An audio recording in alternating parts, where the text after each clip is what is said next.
Swastiastu. Perkenalkan, nama saya Putri Indah Apria Pratiwi. Saya dari Prodi Sarjana Terapan Gizi dan Dietetika. Saya nomor absen 30. Di sini saya akan menjelaskan tentang cara kerja nefron dan kelenjar hipotalamus. Di sini saya akan share screen gambarnya.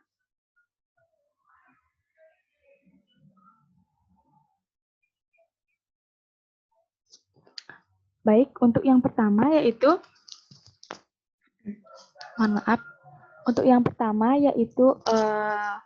proses cara kerja nefron, di mana tahap awal yaitu darah masuk melalui afferent arterioles, sehingga langsung ke dalam proses pertama, yaitu proses filtrasi atau penyerapan darah yang terjadi di glomerulus, di mana pada proses filtrasi ini terdapat beberapa kandungan, yaitu yang pertama ada H2O, ada natrium, ada kalsium, ada bikarbonat, ada glukosa, asam amino, kreatin, dan urea. Nah, pada filtrasi ini juga terdapat filtrat umum yang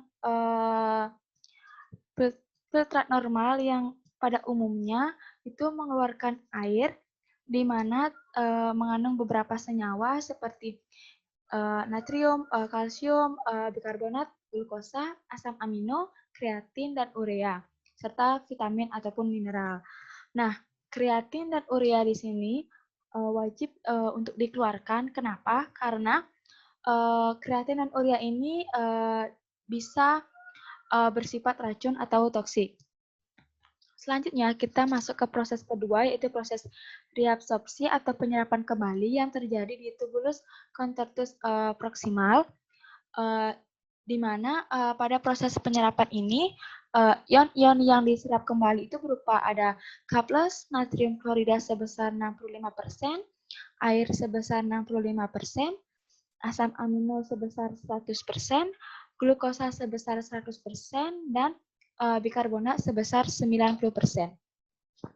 Perlu diketahui juga pada proses reabsorpsi ini, natrium klorida sebesar 65% dan air sebesar 65% ini telah disaring dan diserap kembali. Dan untuk bikarbonat itu sendiri, kenapa bikarbonat itu disaring sebesar 90%? Karena jika bikarbonat itu sendiri, jika terlalu banyak mengeluarkan bikarbonat, maka tubuh itu akan mengalami yang namanya yaitu asidosis, yaitu kadar garam dalam darah itu meningkat. Nah, pada proses reabsorpsi itu juga terjadi disekresi, yaitu pada bagian ini, yaitu yang disekresikan itu adalah asam organik dan uric acid. Selanjutnya juga mengalami proses reabsorpsi air sebesar 25%. Langsung kita ke lengkung Henle.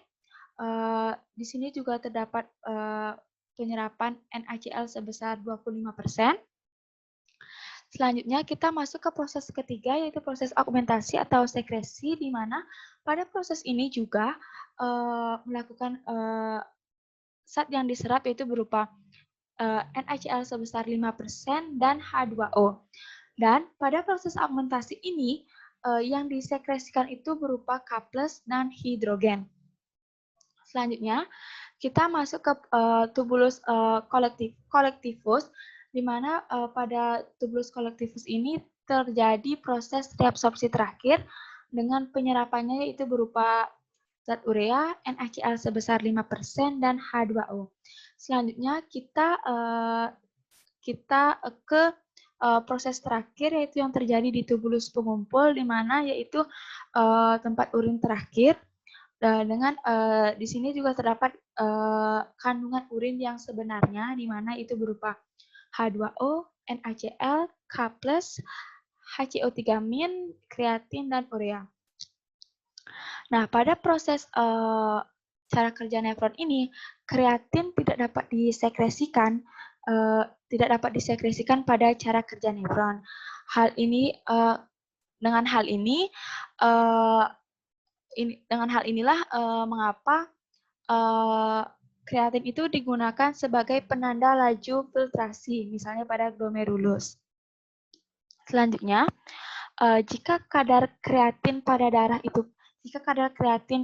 darah itu meningkat, hal itu menunjukkan bahwa terjadi kesalahan atau masalah pada proses filtrasi di glomerulus. Nah, pada proses ekskresi itu juga mengandung dua hormon, yaitu yang pertama yaitu hormon aldosteron dan hormon ADH. Nah, hormon ADH ini yaitu didapatkan dari hipofisis posterior dan yang hormon ini tuh menyebabkan lebih banyak air yang diserap oleh tubulus pengumpul. Nah, kedua hormon ini juga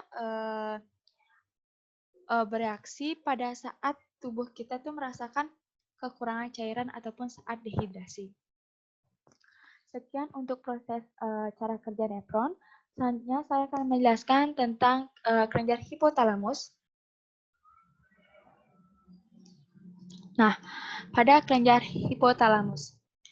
Nah, ketika yang pertama itu, ketika kadar air pada tubuh berkurang, misalnya kita berada di luar pada siang hari, pada saat panas hari, ataupun kita selesai berolahraga, pasti tubuh akan merasakan ingin haus, ingin minum. Nah, ketika itu pun tubuh akan menstimulus hipotalamus.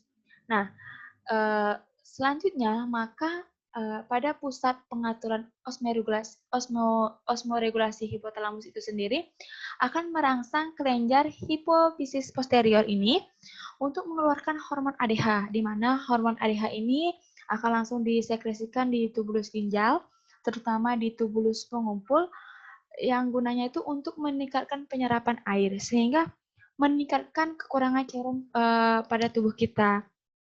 Nah, ketika cairan pada tubuh kita sudah dipenuhi, maka kadar cairan pada tubuh itu akan normal. Nah, selain itu, pusat pengaturan osmoregulasi pada hipotalamus itu juga akan merangsang tubuh kita itu untuk mengalami kehausan. Kita ingin minum. Dengan itu, kita akan meminum air yang cukup banyak ataupun air yang cukup. Nah, hal tersebut juga pasti akan membuat kadar cairan pada tubuh kita itu kembali normal, sehingga kita dapat melaksanakan atau melanjutkan aktivitas lainnya, aktivitas selanjutnya yang tertunda karena sebelumnya kita merasakan kehausan ataupun dehidrasi.